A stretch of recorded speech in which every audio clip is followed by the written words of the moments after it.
Born in South Texas in 1935, Roy Benavidez was orphaned as a young child and sent to live with his uncle. As a young teen, he had to drop out of school to work in the beet and cotton fields just to help support his family. When he turned 18, he decided he wanted to get away from his hometown and do something bigger with his life, and so he enlisted in the Army, and shortly after that, he went to airborne school and then was assigned to the very famous 82nd Airborne Division. In October of 1964, Roy was a part of the first 125,000 Americans sent to Vietnam. While on a classified operation that required Roy to dress up as an enemy combatant, he stepped on a landmine in the middle of the jungle and nobody else was with him, so he's totally stranded. But fortunately, a squad of US Marines came upon him, but from what he was wearing, they assumed he was an enemy soldier, and so they almost walked past him, but someone thought to just flip him over and see who he was, and they discovered he was American, and he had American dog tags on. And so he was evacuated from Vietnam and sent to an American hospital, and there, a doctor would tell him that he had a serious spinal injury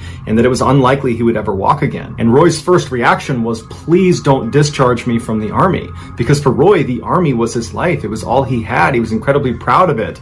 And he desperately wanted to go back to Vietnam. And so he pleaded with the doctors and the nurses, please let me have some time to try to regain my strength in my legs so that I don't get medically discharged. And so they said, look, you're gonna get medically retired if you aren't walking within the year. And so every night when his doctors and nurses would leave, he would fall out of his bed and then drag himself across the ground to the wall, and then he'd pull himself up and try to put weight on his legs and attempt to build strength back up and retrain himself how to walk. And after 6 months of doing this every night, he did literally reteach himself how to walk. He built up strength in his legs, and his doctors and nurses, they're watching this transformation during the day, but they're not seeing him at night, and they're telling him, this is a miracle, we've never seen this before, we've never seen someone recover so quickly.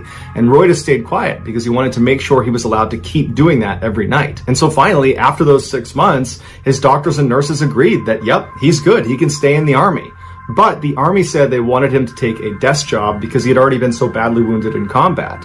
And Roy didn't want that. He pleaded with them to let him go back to the 82nd, but they said, no, we're not going to risk you getting hurt again. And so he was sent to North Carolina for his desk job, and as soon as he got there, he began training like a maniac every minute of every day, trying to get in the best shape of his life, because his plan in his head was once he got there, he would try out for Special Forces. He would try to become an Army Green Beret, which is the premier combat unit in the Army. It's one of the hardest ones to get into, and their training program is in North Carolina.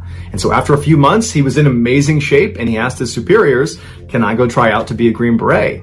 And they're like, I can't believe you're even walking, but you know what? You've come this far, you can go try out. And just a couple of months later, Roy Benavidez was a Green Beret. A year later, in 1968, so 4 years after Roy was nearly killed by that landmine, he was sent back to Vietnam for his second combat tour. And as soon as he got there, the fighting was very intense. On May 2nd of that year, Roy had a day off, and he was spending his day off at a church service inside of their wooden shack they had built on their base. And while he was in there listening to the chaplain, he heard a radio call come out from the communications table that was just outside of the shack he was in. And it sounded like someone was in trouble. And so he ran outside to listen to the radio, and what he heard was this very desperate call from someone yelling into the radio, get us out of here. And in the background of this radio call is just a constant barrage of gunfire. The call for help came from a 12-man Army Special Forces team that had been ambushed by an entire North Vietnamese Army infantry battalion. To put that in perspective, that is 12 Special Forces members, of which many of them Roy knew personally,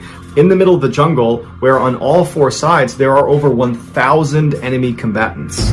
As Roy is hearing this distressing transmission come across the radio, he hears overhead the sound of incoming helicopters. And he looks and he sees there's 3 birds that are coming towards their base. And so he runs over to the landing zone to greet the helicopters as they come in. And he can see as they're landing, they are all completely covered in bullet holes. And as soon as they touch down, Roy runs up to one of the door gunners, which is this 19-year-old kid, and he looks kind of dazed. And Roy asks him, what's going on? Where'd you guys just come from? Were you out there at that ambush site? Do you know what's going on with that 12-man team?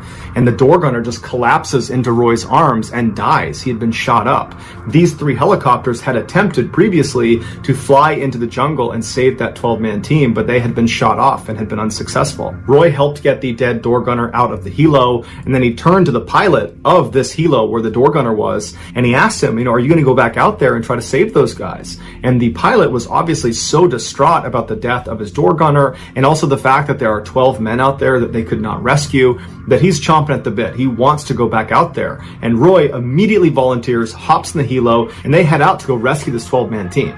So not only are there only 2 of them, but Roy was so eager to volunteer himself, he forgot his gun. So all he had on him was his knife and some medical supplies. But nonetheless, the pilot just keeps flying towards the ambush site, which was in Cambodia. It was this really dense stretch of jungle. And as they got closer and closer, gunfire started coming out of the jungle towards the helicopter. And so the pilot had to do this kind of constant zigzagging just to avoid getting shot down. And so as they're zigzagging, they notice there's some smoke coming out of the jungle. And it was very clear that this 12-man team is trying to signal to the helo, here we are, come get us, because they can hear the helicopters coming in. And so the pilot tried to fly down and get as close as he could, but anytime he got even marginally close to this team, the rate of fire would pick up so dramatically that the helo was just about to get shot down. And so the pilot began to turn away, and he told Roy, we can't get any closer, we're going to have to get more people in here. And Roy just tells him, no, get as low as you can, and I will jump out into the jungle. And the pilot turns to him and he's like, you can't do that, you're gonna get killed. And Roy somehow convinces this pilot that he alone, without a gun, is totally competent. Just put me down in that jungle and everything's gonna be just fine. And so the pilot said, okay, and he lowered right over the canopy of this jungle, about 100 yards away from where this 12-man team is trapped. And without any hesitation, Roy just leaps off the helicopter into the jungle. Now, you got to understand that where he was jumping was where the enemy was. He was literally jumping, no parachute, no gun, no anything, just crashing through the canopy onto the jungle floor where he'll definitely be surrounded by enemy combatants. And so he plummets through the canopy, he smashes onto the ground, he pops up and just starts running through the jungle with enemies on either side of him towards the 12-man down team. And the enemy was so surprised to just see this American running through the middle of the jungle by himself with no weapon that they hesitated for a minute and they didn't open fire on him. But when they did open fire, Roy got shot in the face, in the back of the head, in the leg. They threw a grenade that detonated at his back and sent shrapnel into him, but none of it stopped Roy. He just kept on running until he made it to this downed 12-man team. And when he got to them, they were in terrible shape. They were doing their best to stay behind some trees, but rounds were coming in from all directions, and 4 of them were already dead, and the others that were still alive were critically wounded. In fact, one of the most able-bodied of the surviving 12 had been shot in the head and was missing an eye and could barely see out of the other one, and so he's fighting to stay conscious, and he's generally trying to shoot in one direction, but I mean, that's their best guy at this point, to give you a state of how they were doing. But Roy ran up to this guy, he pulled him down, he gave him a shot of morphine in the arm, and he repositioned him because he couldn't really see, and told him where to shoot his gun. And then, under a constant hail of bullets, Roy low-crawled to each of the other living team members and gave them morphine shots, and then began dragging each and every one of them away from the ambush site to this other area where there was better cover, and there was a nearby clearing that he believed a helicopter could land in if the pilot was really daring. On one of Roy's last trips back to the ambush site to get the last few surviving members, he saw 2 other men that were part of this team that had been totally cut off from the main group. And when Roy had jumped into the jungle and ran in, all his adrenaline had kicked up and he just hadn't done a head count. And so he didn't realize there were 2 other people over there. And so without any hesitation, he grabbed a gun off of one of the dead enemy soldiers and just began running towards this down 2-man team. And as he's running, he's shooting wildly in every direction, trying his best to suppress enemy fire, but it's really doing nothing. He's just dodging bullets as he's running. And right as he got close to the 2-man team, a bullet went flying through his thigh, just clean through his thigh, and it didn't slow him down. He got to the 2-man team totally unfazed, and he says, okay, get ready to move. He stands back up and he starts shooting again in both directions and tells them to crawl back to the main unit. And so he stands up and continues to shoot in both directions until these 2 men get back over to the main group. Once they were safely with the group, Roy again ran the gauntlet with this huge gaping hole in his thigh all the way back to the main group. And so now that Roy had a full head count of all of the living members of the downed 12-man team, and he had moved them all to this slightly safer area relatively with better cover and concealment, he threw a smoke grenade into the nearby clearing he had found in hopes that the helo pilot overhead would see the smoke and be willing to come down and land. The pilot that had dropped off Roy had not actually left the area. He had moved away from all the fighting, but he was loitering in case something like this happened. And so he saw the smoke, and without any hesitation, he flew right over, taking rounds the whole time, pinging off the side of his helicopter, and he touched down right in this tiny little clearing. And so as the semi-able-bodied surviving members of this unit begin making their way over to the helicopter, Roy began running around a little ways off from the helicopter, picking up rifles off of the dead enemy and shooting back at the enemy, dropping that gun, running over, picking up another one, engaging the enemy over and over again, doing everything he can to try to protect the extract of his men behind him. And once Roy turned around and saw most of the men had made it onto the helicopter, Roy believed it was his chance now to run out and try to collect some of their dead teammates. And so Roy just takes off into the jungle, right into enemy fire. He's got 2 guns in his hands, and he's running. He's trying to engage the enemy as he's going, and then he comes across the first of his dead teammates, and it happens to be one of his very best friends, a man named Leroy Wright. And so he grabs Leroy and begins trying to haul him back towards the chopper, and as he's moving, Roy gets shot again, this time through his stomach. So he tries to keep himself on his feet, and as he's doing that, a grenade detonates behind him, sending more shrapnel into his body, knocking him unconscious. When he came to, he started looking around, and he could see in the tree line dozens of enemy soldiers running towards him. And so he knew if he tried to bring Leroy back to the chopper, that was a suicide mission. And so he had to leave his friend behind. He jumped up, and with all of these enemy combatants just constantly engaging him, he ran all the way back, zigging and zagging back to the main group. And when he got there, expecting to see the helicopter, he found the helicopter had actually crashed onto the ground and was on fire. It had been shot down while he was unconscious. And so he ran over to the flaming shell of this helicopter, and he saw the pilot had been killed, but some of the men that had climbed on, the men that he had just rescued, they had survived the crash and subsequent explosion. And so Roy just leaps into the burning vehicle and starts throwing these survivors out. Then he leapt back out, he picked up a gun, continued to engage the enemy, and then began picking up these wounded men and dragging them even farther away to another area that was safely away from this crash site, because he knew if he didn't get all these people away from the crash site, pretty soon mortars are going to come raining down on this area, because their enemy is going to want to kill any of the people that are going to try to rescue the people that were on the helicopter. And so Roy finally gets all of the survivors over to this new area, and he's looking around, and he can see there are still hundreds of enemy fighters that are not that far away from them, just constantly engaging them. And Roy's doing his best to grab guns off the ground and shoot the enemy, but there's just too many of them. And he's looking around at his team, and everybody's on the brink of death, and so is Roy. He's just functioning on adrenaline at this point, and he thinks to himself, the only way we can get out of this is if we call in what's called a danger close airstrike. So what you need to understand about how airstrikes work in a combat zone is there's someone called a controller that is on the ground directing the aircraft overhead. They're the ones effectively telling the plane where to shoot. And so a danger close airstrike is when the controller tells the aircraft overhead, I want you to drop a bomb right here, giving them the grid coordinates, but where they're telling them to drop is basically in the same position where the controller is. And you'd only do it if you're being overrun. It's a way to ensure your enemy gets taken out, even if that means taking yourself out. Now, the goal of the controller is not to drop the bomb on themselves or their team. The goal of the controller is to get that airstrike as close as you can to your position without killing you. And so Roy, who's physically wrecked, he's getting shot at, he's got bullet holes all over him, it's totally chaotic.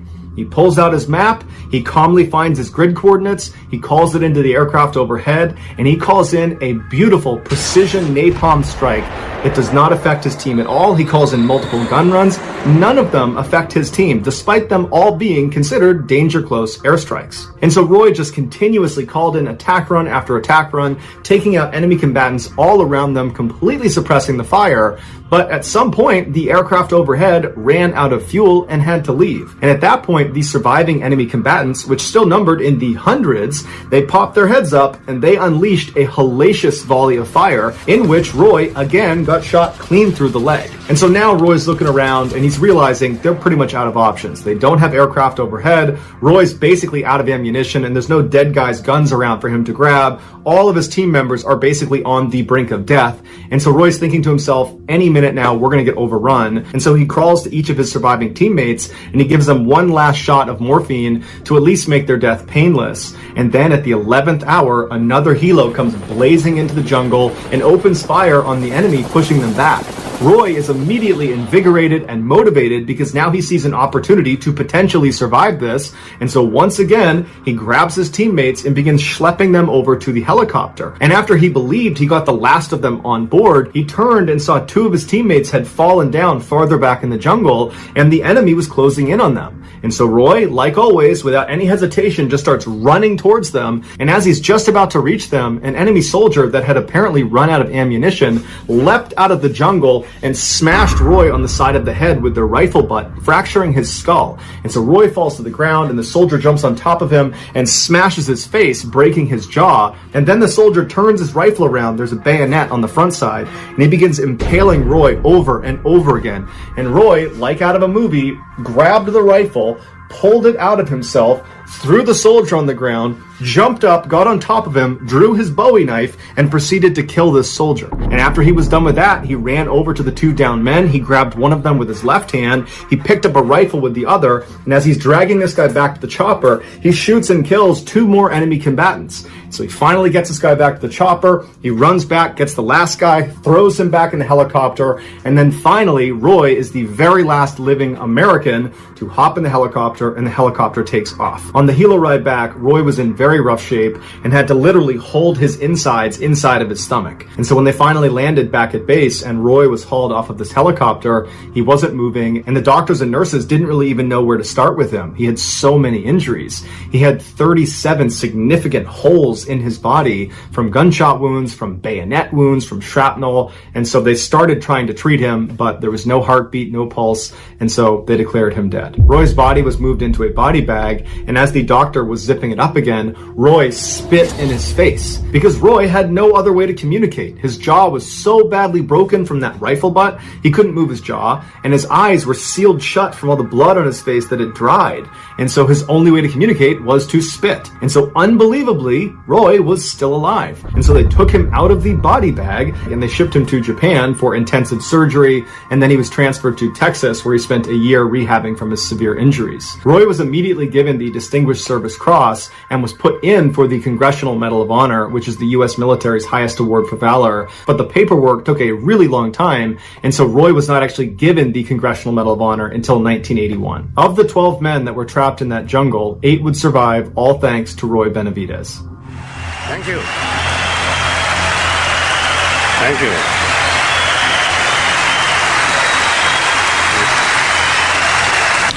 A lot of people call me a hero. I appreciate the title. But the real heroes are the ones that gave their life for this country. Roy passed away in 1998 as a result of complications from diabetes. He was 63 years old. So that's going to do it, guys. If you